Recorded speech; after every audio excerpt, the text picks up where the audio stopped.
Je me souviens de petit Swan qui me dit un jour, tu sais maman, je fais bien comme tu m'as dit, hein. Je travaille bien à l'école, et puis j'essaie de bien garder le sourire, comme tu m'as dit. Mais tu sais, des fois c'est vraiment dur, parce que tu me manques trop maman.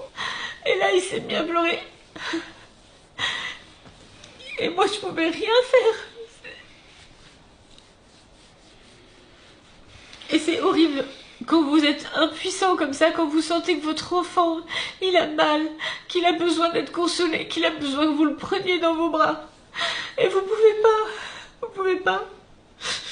C'est épouvantable comme sensation pour une maman. Le sentiment d'impuissance, en fait, c'est ça. Hein. Oui. Et c'est le pire qu'on ait vécu, vraiment. Vraiment. On a dit qu'on vous faisait cette vidéo, faut qu'on aille jusqu'au bout. C'est pour ça que ça a pris si longtemps à vous la tourner aussi, parce que c'est super dur. C'est super dur de revenir sur toute cette période-là. C'est une torture en fait. Hein.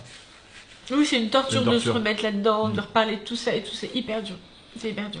Pendant les derniers jours, la dernière semaine en fait de notre incarcération, j'ai été hospitalisée, donc dans une session spéciale en fait. Dans un hôpital, il y a un service spécial pour le centre pénitentiaire. Parce qu'en fait, la dernière hospitalisation que j'avais eue avant de partir en incarcération, donc le jour où Greg lui est rentré, en fait ils se sont rendus compte que les anti-TNF donc ne fonctionnaient pas et que en fait ça devait pas être une spondylarthrite ankylosante après 6 mois d'anti-TNF, hein. Il n'avait servi à rien. Et donc là le rhumatologue m'a dit qu'il suspectait plutôt un syndrome de sensibilisation centrale. Donc en fait ça c'est un problème neurologique, donc là c'est un problème qui touche le cerveau, qui touche le système nerveux et le centre de la douleur. Et donc il m'a dit que pour vérifier, il fallait me réhospitaliser, mais cette fois-ci sur plusieurs jours et tenter des traitements, des examens complémentaires, etc. Et donc forcément comme ensuite j'ai été incarcérée, j'ai pas pu être hospitalisée comme prévu. Mais donc j'avais expliqué au médecin du centre pénitentiaire qui est rentré en contact avec le rhumatologue. Donc le rhumatologue a su que j'étais incarcérée, formidable. Et donc